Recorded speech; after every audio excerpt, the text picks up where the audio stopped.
So quick one today. What I'm doing, I'm just gonna basically, I've got the comic ready to come out. Hitman was the prior, but I've got the Oliver Twist comic that's coming out in a minute. So I'm gonna put out the first 20 pages, free sample pages, and this month. So I'm gonna be doing some tutorials and stuff leading in towards it. I should have really checked these pencils first. So what I'm going to do is just kind of show you how I go about doing what I'm doing. To show you how I go about doing what I'm doing. See the new thing there? I'll call this one the Venom. As you know, I make all these watches. They're going to have the auction soon. So this one's called the Venom. This one's called the Venom. But so I'm going to do a quick sketch. But the point of this sketch here is to kind of like show you how to keep the energy in a picture, if that makes sense. So how to kind of, to basically keep the energy in a picture. So rather than, because a lot of people say, how do you start getting into your pictures? So I'm going to kind of, see, I like to do, when I'm starting my sketches, I like to keep it really loose. And literally, you could even mistake this as scribbling, per se. But I like to keep energy, because I never used to draw like this. I used to draw really stiff. And then I kind of realized that in drawing stiff, you're kind of always, you're never leaving yourself open for nothing.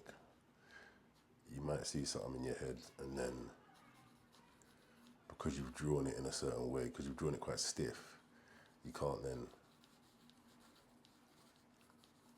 capture what you want to capture, if that makes sense. Well, I like to keep it nice and loose so I can see lots of different lines, basically. And just feel through it, man. Like that. Just feel through it. But yeah, so basically I'm doing this Oliver Twist comic. Now the whole point of it is to kind of, well, not the whole point. I've used Oliver Twist as a story because I thought Oliver Twist is always a story that can kind of go through any age, any times. The story never changes. It's poverty. It's about, the poor.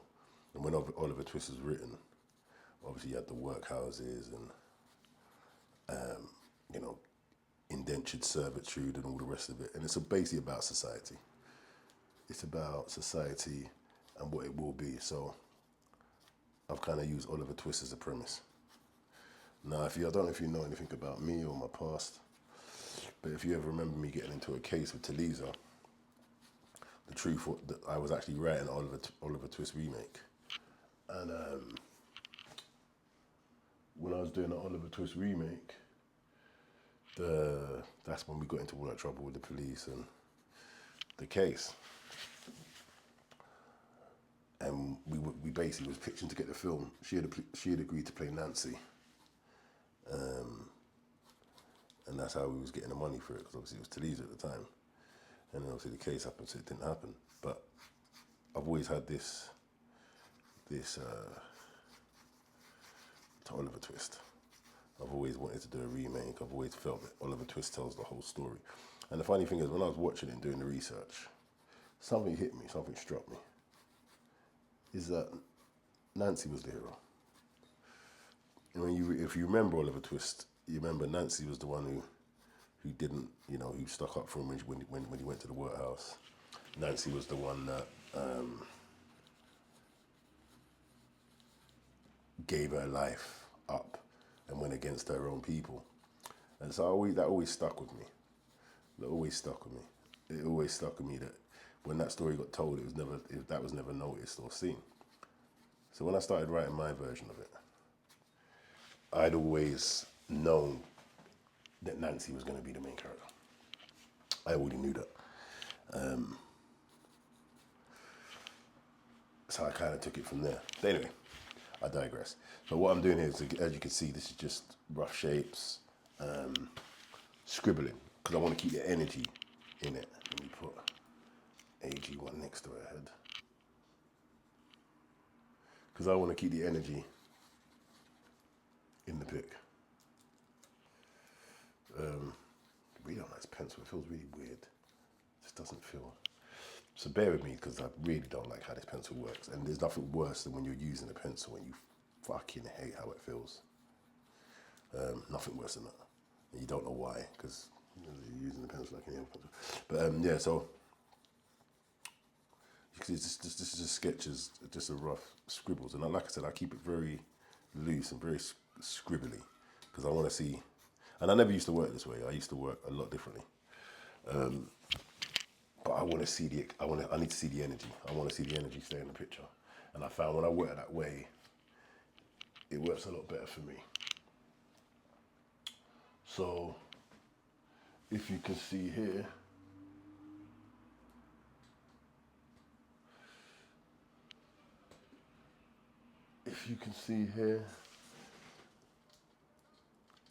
adjust this a little bit. Yeah, there you go. So, this is what I've got so far. So what I'm going to do now is basically just go over it with the rubber. And what you're doing is just basically just making it a bit lighter.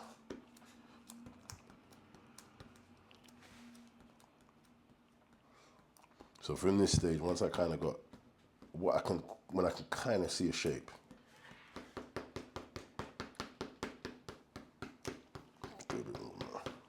So I can kind of see a shape. I can kind of see a shape starting to develop in amongst the lines, and that's why I keep it loose. That's why I want to keep the energy in it, so I can see something I'm starting to like. So,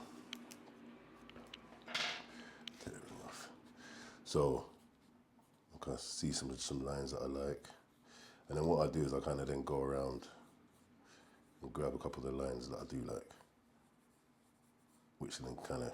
So basically, from here, what they call in art shape language.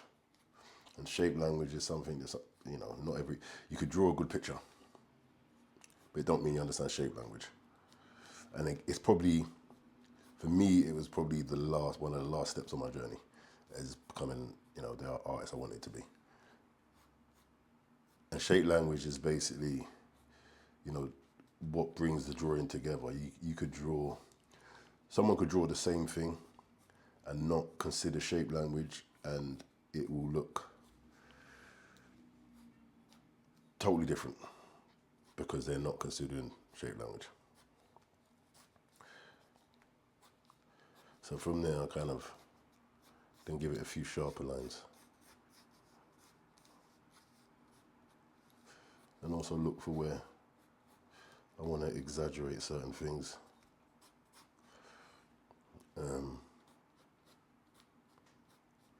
And here I kind of will then start to give it some straight lines, just to kind of, again, to try to keep the energy in the pick, if that makes sense.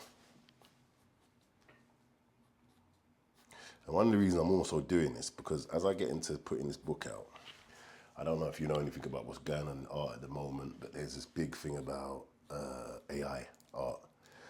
A good percentage, when you go on a website now, any art website or anything, a good percentage of what you're seeing is AI. And it's fucking up the art world, but it is what it is. So if you're an artist who genuinely is an artist, I would encourage you to start filming your work when you're working on it. So let's find a line down there. So now here I'm going to start to kind of let's get a few more shapes out and just start to get an idea of where everything's going to now start to sit in the pick. Again, I really don't like this pencil. I really fucking hate this pencil. It's pissing me off. But this light's really bad, but so be it. And bear with me as well, because this is the first time I'm doing this. So I'll be improving later, but I just wanted to give it a shot. I said I'm going to record something and So don't watch lighting, don't watch the set out. This will change later on down the line. But again, I'm going to be rolling this comic out, so I thought, let me just do something quickly. Just kind of, but I really don't like how this pencil feels. It feels horrible. Fuck me, this pencil feels horrible. I'm not buying these again. This is fucking horrible. It just, nothing's smooth. Ooh, it's fucking horrible, man. Ugh. What is this? I want to bait you up. Pilot Super Grip. Fucking horrible. Ugh. Anyway.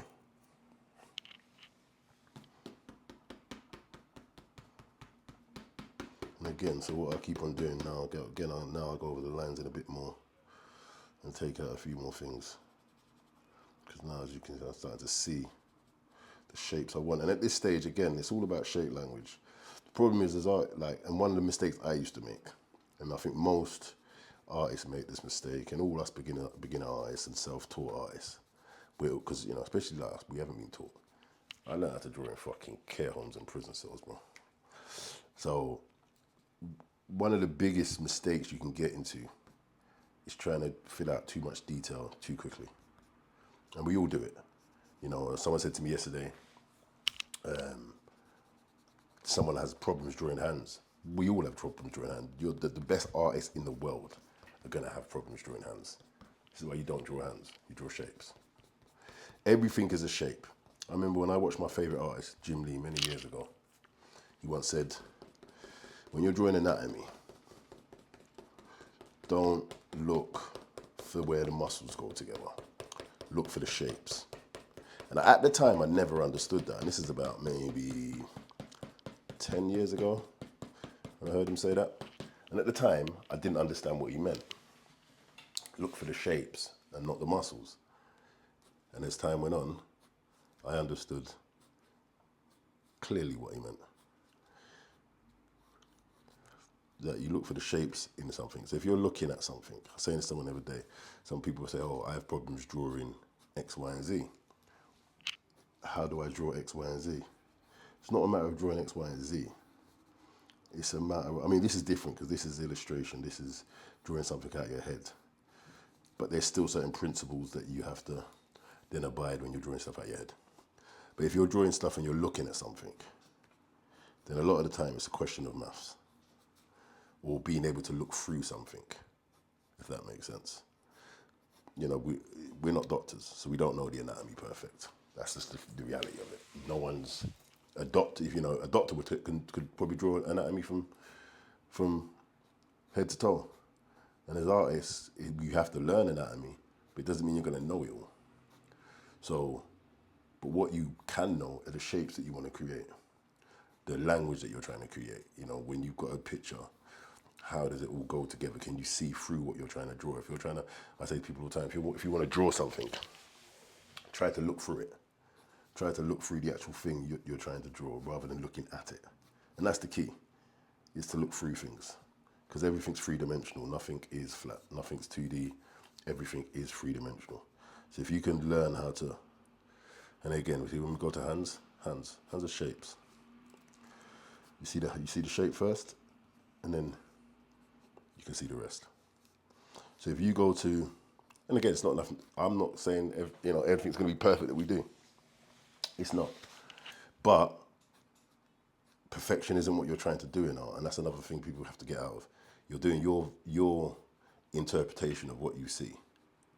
I said to someone the other day, if you want to draw a cartoon illustration where the eyes are massive, the hands are big, it's a matter of does it go together?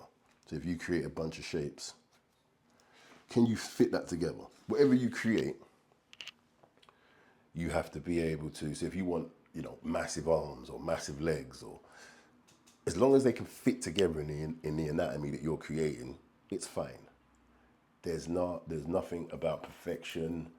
This isn't about being perfect, because once you get your flow, your own completion becomes your perfection.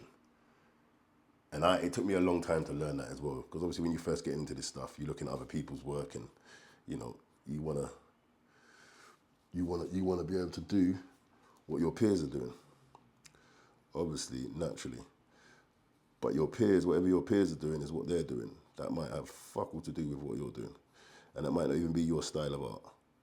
Do you get where I'm coming from? But what you can profess is how you see what it is you're looking at. So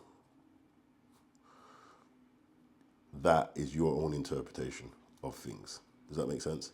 There's artists that you could like, there's artists that you could take bits from, you know, as we all do. One of my favorite artists of all time is Jim Lee. And as a kid, everything I'd done was near enough a mimic of what Jim Lee would do. His cross hatching, his shading, etc., etc. You can find something you like. You can find an artist you like. You can find, but just remember your own rules. So once you've set, just remember that not your own rules, the fundamentals. No matter what you're doing, it has to go together. Do you see where I'm coming from? It has to go together. So from here, once I got an idea here from this sketch, I'll end up putting this into Frisco, which I'm going to show you later, which I'm probably going to do later, probably tomorrow now. But I'll end up putting this into Frisco. And then from there, I'll finish it and I'll take you through that stages. So basically after this, I'll take you through me just doing the inking and what I'm doing in Frisco. That's going to be ag1. There you go, there's just the rough pencil shapes. Just to get a rough idea of the shapes that I want in a rough sketch, in a quick, it's a 15-minute sketch. But from here, I can then put that into I hate this fucking pencil. What the fuck is wrong with this fucking pencil? Fuck me, you're horrible. Sorry, I have these fights on my equipment all day long. Me and my equipment just fight. So from here, I'm just kind of seeing, I might see where a bit of light goes here and there, just to kind of set the tone. So when I do get in there, when I do put it into the computer, I've already got some kind of idea where the tone and where the light is. But yeah, that's basically all I'm going to do now, for now. This quick rough sketch.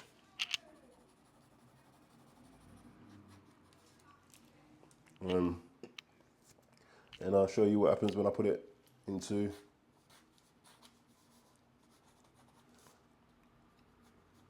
the main computer.